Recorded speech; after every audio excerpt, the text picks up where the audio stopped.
Hello and welcome. I'm Alex. For years, I've studied the intersection of economics and politics, and today we break down what's shaping our world. The moment that changed. The Middle East overnight Ali Khamenei is dead, not retired, not missing, not reportedly safe in a bunker. Dead, confirmed by Iranian state media after President Donald Trump and Israeli sources said the supreme leader of the Islamic Republic had been killed in coordinated strikes. That is not a normal headline, but it is a structural shock. For 36 years, Ali Khamenei wasn't just a religious figure. He was the keystone of a regime designed around vertical control, ideology at the top, coercion in the middle, money at the base. Remove the keystone and you don't just change a leader, you stress test the entire architecture. This is the part most people miss. Iran is not built like a Western state, where power moves neatly from one office to another. The supreme leader functioned as the final signature on security policy, nuclear posture, internal repression, and the financing of regional proxies. His office was the bridge between clerical legitimacy, the Islamic Revolutionary Guard Corps, and the economic networks that keep the system funded under pressure. When that bridge is destroyed, the system either redistributes weight fast or it cracks. That's why Americans should care immediately. Not because we're obsessed with foreign drama, but because foreign shocks become domestic consequences. Energy markets react before diplomats do. Shipping insurers price risk in real time. Markets don't wait for a UN statement. They move on fear, expectation, and probability. And when the Middle East shakes, the global economy feels it, often at the gas pump, the grocery store, and the interest rate statement. Before we go deeper, if you value sharp, fact-based analysis without hysteria, subscribe to this channel. We support independent breakdowns that connect power, policy, and everyday life. What we're discussing today will echo for years, and I want you in this conversation. Now, let's name what this was: a decapitation strike. In strategy, leadership targeting is a gamble because it can trigger two opposite outcomes. It can destabilize an adversary by disrupting command and confidence, or it can unify the system through nationalism and survival instinct. The next phase hinges on Iran's internal cohesion, Washington's escalation control, and whether regional actors treat this as containment or a new war cycle. Three recalculations happen at once. Inside Iran, succession mechanics activate, but real power will be shaped by security institutions. In Washington, the United States must decide whether this was a coercive burst or the opening of a regime transformation strategy. Across the region, from Gulf states to Russia and China, every actor is reassessing risk exposure and alliance posture. History rarely knocks politely, sometimes it kicks the door in. Ali Khamenei is dead, and the system he built is under pressure. The most important phase is what happens next, and it hasn't even begun. Who was Ali Khamenei really?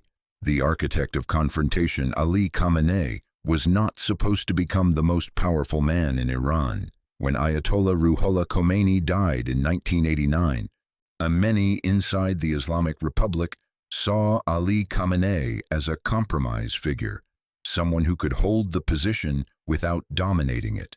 That assumption became one of the great strategic errors of the region. Over 36 years, Ali Khamenei didn't just maintain the Islamic Republic.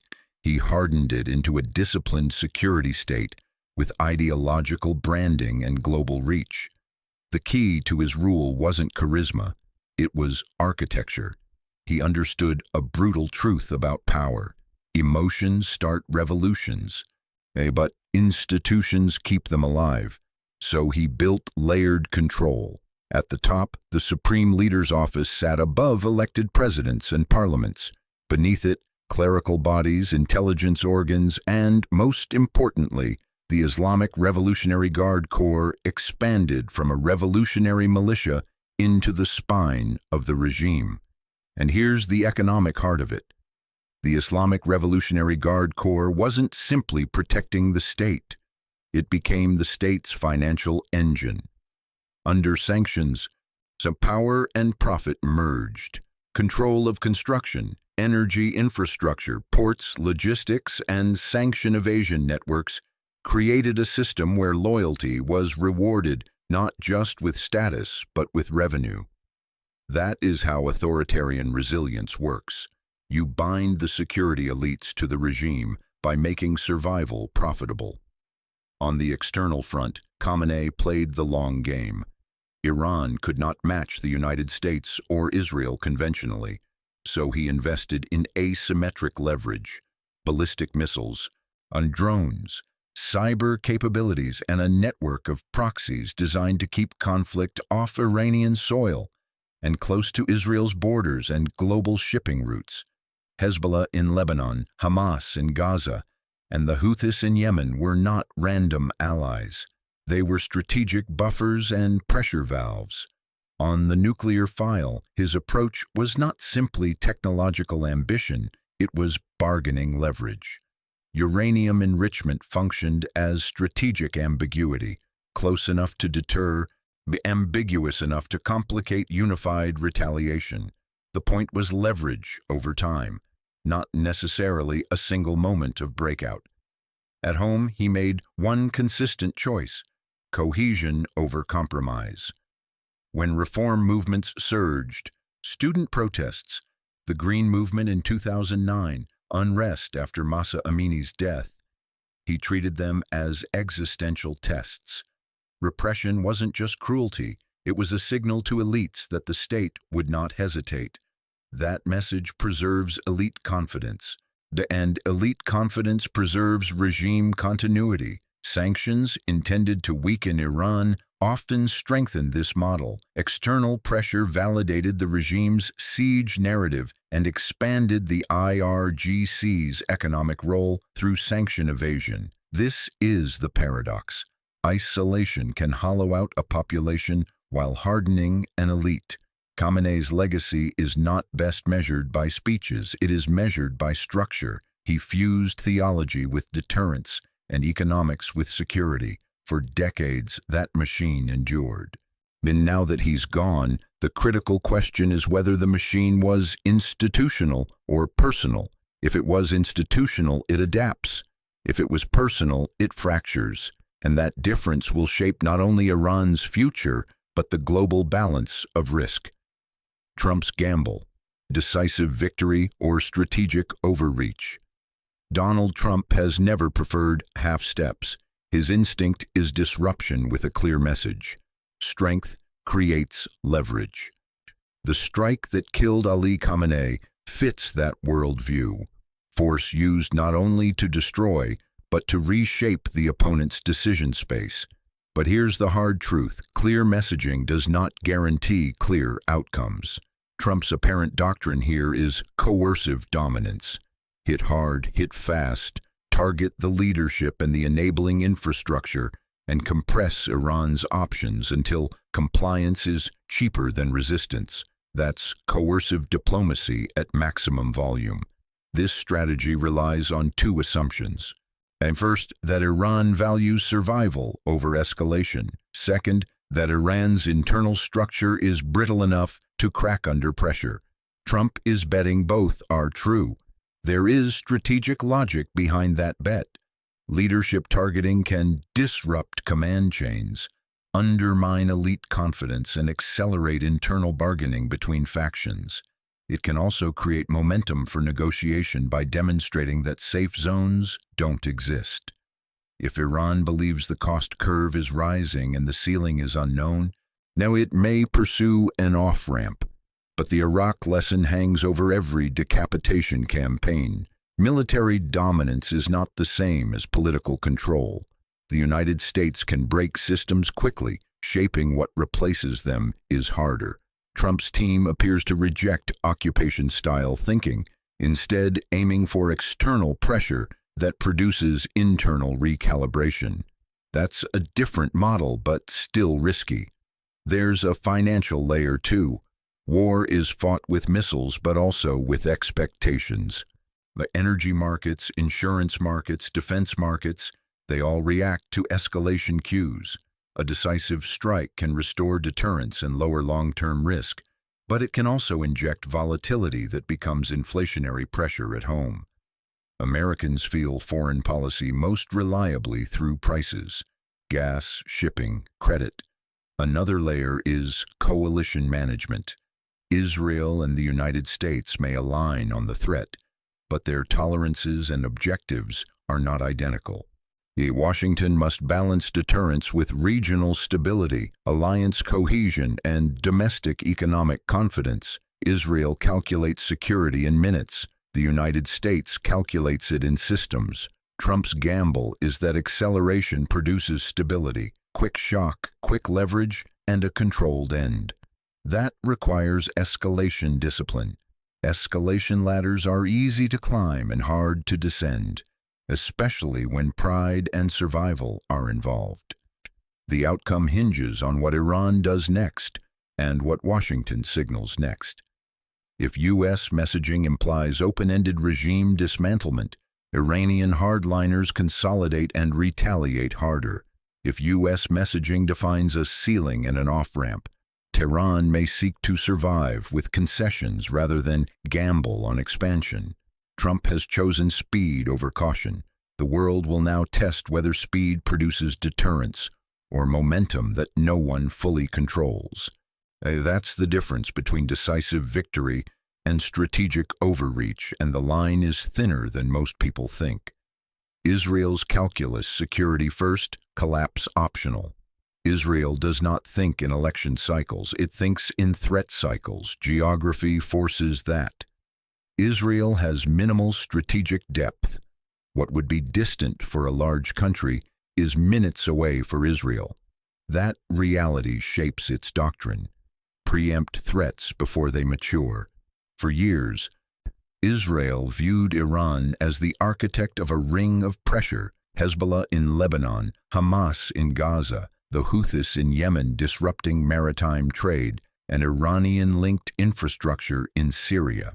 The design, from Israel's perspective, was systematic: keep Israel under constant pressure without triggering a full conventional war. After October 7, 2023, Israel shifted posture. It stopped treating these as isolated fires and began treating them as a connected architecture. Over time, Israel degraded outer rings, leadership networks, weapons corridors, financing pathways. But one pillar remained: the regime core in Tehran. The strike that killed Ali Khamenei crossed that line. Now here's the key: Israel's objective is not necessarily regime collapse. Collapse creates unpredictability. Israel wants enforced weakness, and Iran too internally consumed, too operationally degraded, and too financially strained to coordinate sustained multi-front pressure. That is why I say security first, collapse optional. Benjamin Netanyahu's public rhetoric may encourage Iranians to rise up, but Israel's strategic planners focus on capability reduction: fewer missiles launched, fewer proxy operations coordinated, fewer resources flowing into pressure networks. If Tehran must redirect energy toward internal succession and stability, its external capacity drops. That's not revenge. It's resource reallocation through force. There is also an economic argument embedded in Israeli security logic. Prolonged proxy warfare is expensive. Missile defense interceptors cost real money. Civil defense hardening costs billions. Instability pressures tourism, investment, and national cohesion. Weakening the threat environment is an economic stabilization project as much as a security mission.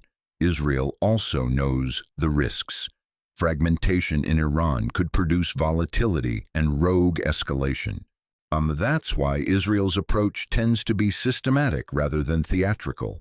Strikes that degrade networks over time, rather than one dramatic event without follow-through. Coordination with the United States matters here. It signals to Tehran that this is not a limited bilateral exchange. It increases deterrence credibility. But Israel also understands Washington's constraints: alliance politics, energy markets, domestic pressure. Israel's time horizon is immediate threat suppression. America's time horizon must include systemic risk management. So Israel's calculus after Khamenei's death is brutally practical. Has Iran's ability to coordinate, finance, and direct sustained pressure against Israel been materially reduced? If yes, Israel has advanced its core objective even if the Islamic Republic survives. If no, Israel will keep pushing. This is not about personalities. It's about tomorrow's rocket count being lower than yesterday's. In the unforgiving math of Israeli security, that's what victory looks like. Iran's only objective. Survival. Iran is not fighting to win. It is fighting to survive. That distinction is the core of its strategy. When outside observers hear decapitation strike, they expect collapse or revolution on a schedule. That is a Western assumption. The Islamic Republic does not measure success as battlefield domination. It measures success as continuity, keeping the system intact and the security apparatus loyal. Iran understands the asymmetry. It cannot outmatch the United States conventionally. It cannot defeat Israel in a direct war of air power and intelligence. But it doesn't need to. It has tools built for endurance: missiles, drones, cyber operations, regional influence, and a capacity to impose costs across geography. Retaliation is not just anger, it is signaling. The missile launches toward Israel and strikes aimed at U.S. installations across the Gulf. Our messages: escalation has regional consequences, and no actor gets a clean war. This is cost imposition strategy. When you can't win outright, you raise the price of pressure until your adversary seeks an off-ramp. Iran's objective is to create enough risk, economic, political, military, that the coalition pushing it decides to stop before the regime breaks. Internally, survival is elite cohesion. Regimes fall when elites fracture, not simply when people protest. The Islamic Revolutionary Guard Corps functions as the enforcement mechanism of continuity. It controls assets, commands networks, and ensures discipline. If cohesion holds, the regime endures. If cohesion cracks during succession, instability accelerates. Survival also has a financial dimension. War amplifies economic strain, but Iran has spent decades building parallel channels under sanctions, informal trade routes, to gray market logistics and substitute financial mechanisms. It's not efficient, it's resilient. In crisis, resilience beats elegance. Iran's survival playbook is threefold: retaliate enough to maintain deterrence, consolidate internally to prevent fragmentation, and stretch the timeline so global pressure shifts and diplomatic channels reopen. Time is leverage. Time tests Washington's political patience, market tolerance, and alliance unity. The danger is miscalculation. Too much escalation invites overwhelming retaliation. Too little invites more strikes. Iran must navigate a narrow corridor, remain dangerous enough to deter, stable enough to negotiate, and coherent enough to survive succession. For Americans, the key point is this: Iran's immediate objective is not ideological conquest, it is regime continuity. That means Tehran's actions will be designed to manage risk, not chase glory. Survival is not victory, but in this conflict, your survival may be the only victory Iran is pursuing. The power vacuum. Who really runs Iran now? When a dominant authority disappears, the world asks, who's in charge? In Iran, the answer is not written neatly on paper. On paper, the assembly of experts selects a new supreme leader. Procedures exist. The Constitution provides a path. In real power terms, the decisive question is, who controls the guns, the intelligence, and the money? That brings us to the Islamic Revolutionary Guard Corps. The IRGC is not simply a military institution. It is the regime's backbone, operationally, politically, and economically. It oversees missile units, intelligence arms, and coercive enforcement. It also sits atop major economic sectors and sanction evasion channels. In a succession crisis, the IRGC becomes the kingmaker. That means Iran's next phase is about elite alignment. There are three plausible structural outcomes. First, a controlled continuity. Clerical leadership and IRGC commanders rapidly align around a successor. Messaging emphasizes stability, and institutions function without visible fracture. This is the regime's preferred outcome. It discourages protests and signals to adversaries that the system still works. Second, collective leadership. A council-like arrangement emerges, distributing authority among senior clerics and IRGC figures. This can stabilize the short term, but it often breeds longer-term rivalry because no single figure carries the symbolic weight of Ali Khamenei. Third, fragmentation. Factions compete, patronage networks shift, information becomes guarded, and confidence erodes. Fragmentation is dangerous because it introduces unpredictability, especially in a state with strategic assets and regional influence. Economic pressure amplifies all three paths. Transitions are easier when resources are abundant. They are harder when the economy is strained.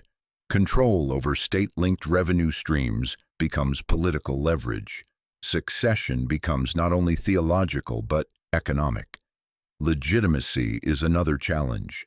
Ali Khamenei's authority was accumulated over decades. It was reinforced by survival. No successor inherits that instantly. New leadership must demonstrate control quickly. Disciplined messaging, unified security posture, and consistent command behavior. Washington and Jerusalem will be watching for fracture signals, command reshuffles, unusual deployments, economic flow disruptions, and rhetoric divergence. Decapitation strikes are designed to create uncertainty. The question is whether uncertainty becomes elite mistrust or elite consolidation. Who runs Iran now? Practically whoever can align clerical legitimacy, IRGC loyalty, and economic control in one direction.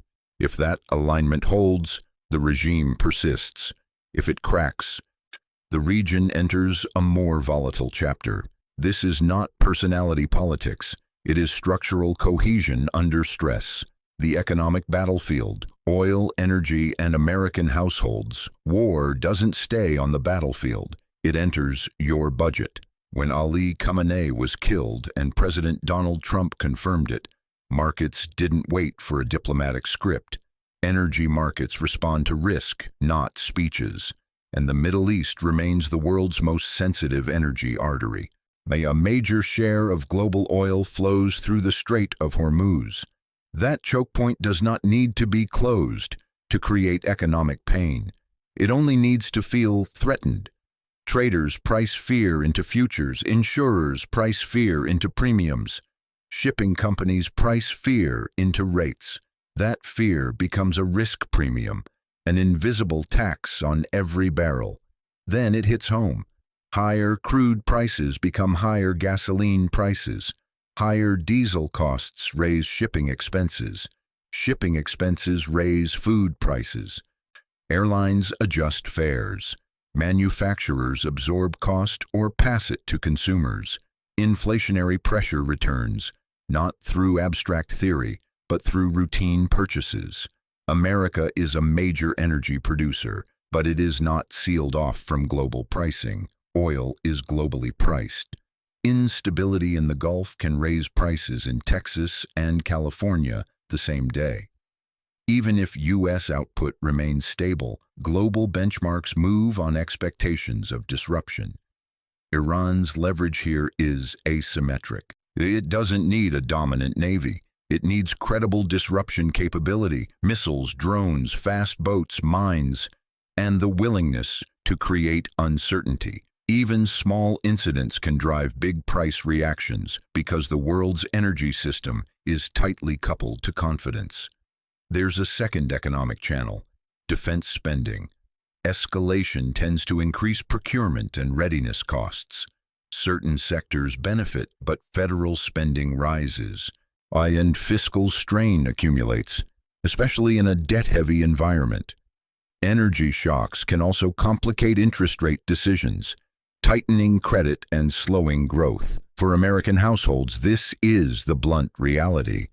Foreign instability becomes domestic inflation pressure. It becomes political pressure, and political pressure shapes policy choices.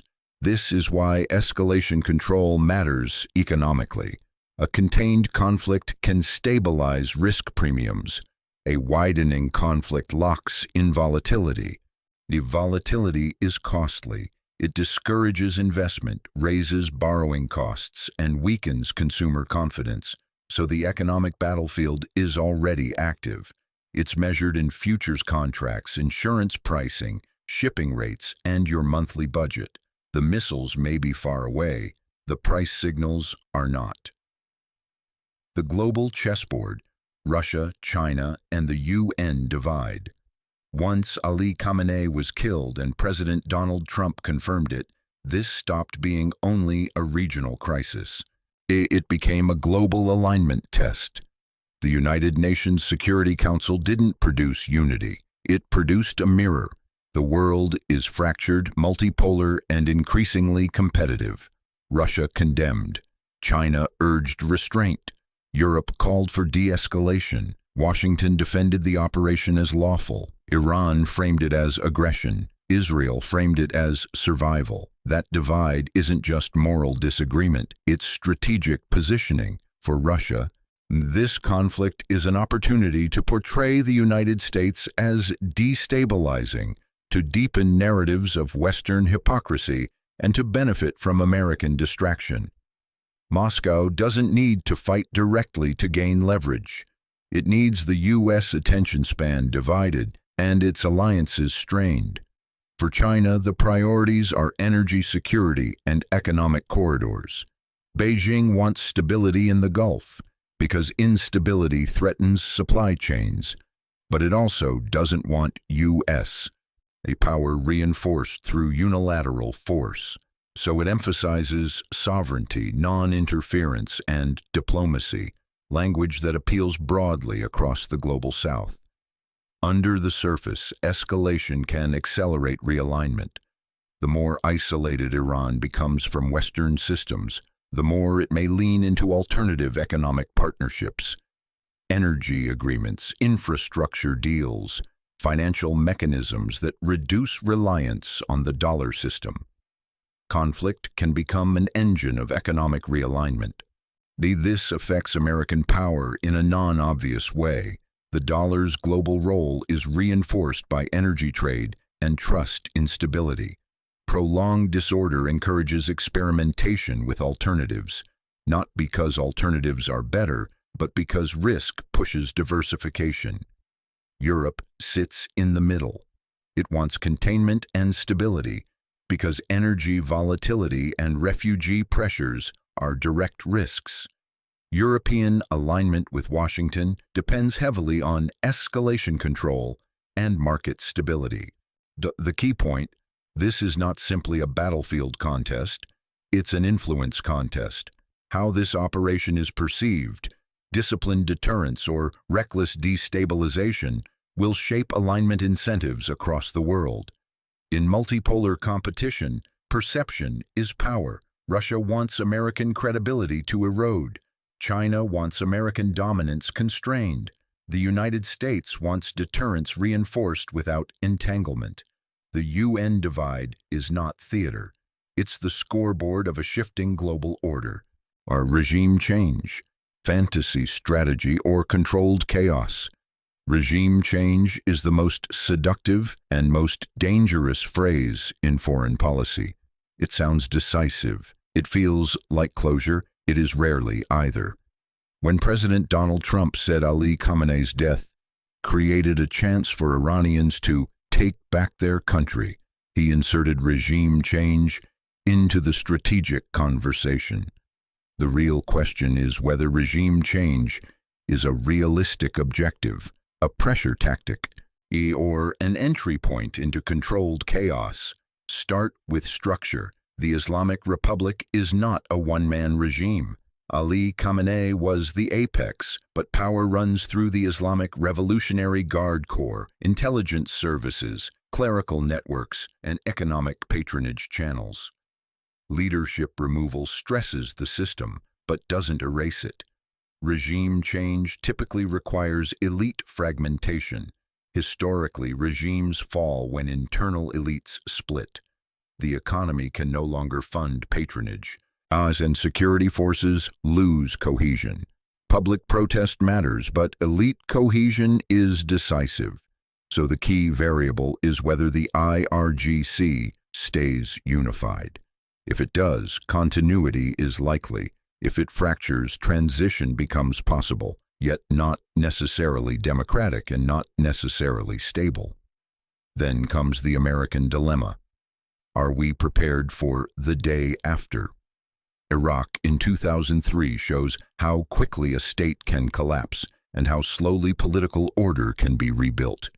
Iran is structurally stronger than Iraq was, but fragmentation in Iran would be far more consequential. Larger population, critical geography, and sensitive strategic sites. If regime change happens organically from internal dynamics, the U.S. might support with diplomacy and incentives. But if collapse accelerates, does Washington stabilize or step back? Without clarity, regime change rhetoric becomes risk without plan. Sometimes leaders pursue regime change not out of idealism, but because they believe the existing regime is intolerable and containment costs never end. That may be the logic here, but if so, the strategy must be coherent. Pressure paired with a credible stabilization framework, not just hope. Fantasy imagines a clean switch to a friendly new order. Strategy recognizes transitions are messy. Controlled chaos is what happens when ambition outruns planning. The question isn't whether regime change sounds appealing. It's whether the United States can manage what regime change would unleash. The Libya scenario, the most dangerous path. The most dangerous outcome is not escalation, it is disintegration. The Libya scenario is a warning from modern history. Muammar Gaddafi fell and the state fractured. Militias filled the vacuum, competing governments emerged, external actors poured in. Stability evaporated, the military phase succeeded, the political phase collapsed. Iran is not Libya. It has stronger institutions and deeper bureaucratic tradition, but that's precisely why an uncontrolled collapse would be far more dangerous. Iran's geography sits on global energy choke points. Its security apparatus is far more sophisticated. Its internal networks extend across the region. Fragmentation risk in Iran has four major dimensions. First, command and control. If leadership disputes spill into security institutions, discipline weakens. Weak command increases chances of unauthorized escalation, local actors making decisions that trigger regional conflict. Second, sensitive infrastructure security. Even without debating intentions, the existence of advanced enrichment and missile infrastructure demands centralized control. Fragmentation raises hard questions about oversight and containment. Third, economic collapse dynamics. Currency confidence collapses quickly in political uncertainty. Capital flight accelerates. Black markets expand. Oil output becomes unstable. Global risk premiums surge, and Americans feel it through inflation and energy prices. Fourth, proxies and networks. In a coherent state, proxy relationships are managed. In fragmentation, networks may act autonomously, splinter, and escalate unpredictably. Then comes external intervention. Neighboring states don't sit idle when a critical state fractures. Russia, China, regional powers all have interests. A fractured Iran becomes a magnet for competition layered on domestic rivalry. This is why the Libya scenario is the worst-case path. It replaces a deterrable adversary with an unpredictable system. A stable adversary can be deterred. A fragmented state cannot be easily forecast. Fragmentation is not inevitable, but it becomes more likely if elite cohesion collapses during succession under military pressure. That cohesion is the firewall. If it holds, the system bends. If it breaks, a chaos doesn't stay inside Iran. It spreads across markets, borders, and alliances. The strategic fork in the road. 3 possible futures. We are at a fork, and the next steps are not predetermined. 3 futures are plausible. First, controlled de-escalation under coercive pressure. Iran consolidates leadership, retaliation remains bounded, shipping routes stay open, and quiet diplomacy resumes. Washington frames the operation as restored deterrence. Markets stabilize, so the region settles into tense equilibrium. Second, prolonged asymmetric confrontation. Neither side fully escalates nor fully retreats. Iran uses episodic pressure, cyber operations, proxy activity, intermittent missile signaling. The U.S. and Israel maintain military dominance but absorb continuous cost. Markets remain volatile. This is the slow burn scenario, dangerous because fatigue breeds miscalculation. Third, structural rupture. Succession fractures elite cohesion. Security assets become contested. Proxies act autonomously, and external actors maneuver. Energy markets react sharply. Regional states mobilize. This scenario risks fragmentation rather than democratic transformation. Which is most likely? It depends on cohesion and signaling. If the IRGC remains unified and succession is managed tightly, controlled de-escalation becomes plausible. If factional rivalry leaks and rhetoric escalates without off-ramps, a prolonged confrontation or rupture becomes more likely. Washington's signals matter. A defined ceiling to escalation reduces incentives for Tehran to widen the battlefield. Open-ended threats encourage hardline consolidation. Israel's posture matters too. If security planners assess capability reduction is achieved, pressure to keep escalating drops. Russia and China prefer stability but benefit from U.S. distraction. They will position accordingly. These futures are not chosen once. They're chosen daily through incremental decisions. What is struck, what is spared, what is signaled, what is negotiated. Ali Khamenei's death was a decisive act. The aftermath will be decided by discipline. What comes after the bombing stops? America's real test. The bombs stop before the consequences do. At some point, the skies go quiet. But quiet doesn't mean resolved. It means the conflict changes form, from kinetic to systemic, from missiles to markets, from strikes to leverage. Nay, America's real test is not whether it can strike. It is whether it can shape what follows. First, deterrence must be preserved without mission creep. Deterrence works only when objectives are clear. If Washington defines this operation as limited, degrading threats and enforcing red lines, then discipline is the proof of strategy. Escalation without purpose turns strength into drift. Second, alliance management becomes central. Israel will evaluate whether its threat environment improved. Gulf states will measure exposure. European partners will weigh energy stability and diplomatic paths. Confidence is currency in geopolitics. Coherence earns confidence. Third, domestic economic stability is not optional, it's strategic. If the conflict keeps risk premiums elevated, Americans feel it through energy prices and inflation. Foreign policy victories that destabilize household economics are politically fragile and strategically incomplete. Then comes the day after question. If Iran shows willingness to negotiate under pressure, Does Washington have a realistic framework, verification, enforceable steps, sanctions tied to measurable compliance? If Iran hardens, can Washington maintain deterrence without sliding into indefinite entanglement?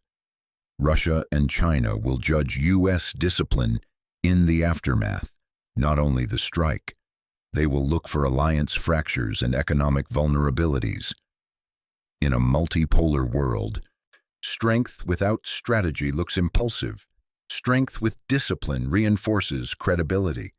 There's also a moral layer. When leaders speak about the Iranian people's future, expectations rise. If change emerges internally, the U.S. must decide how to support without owning outcomes it can't control. Sovereignty narratives matter globally.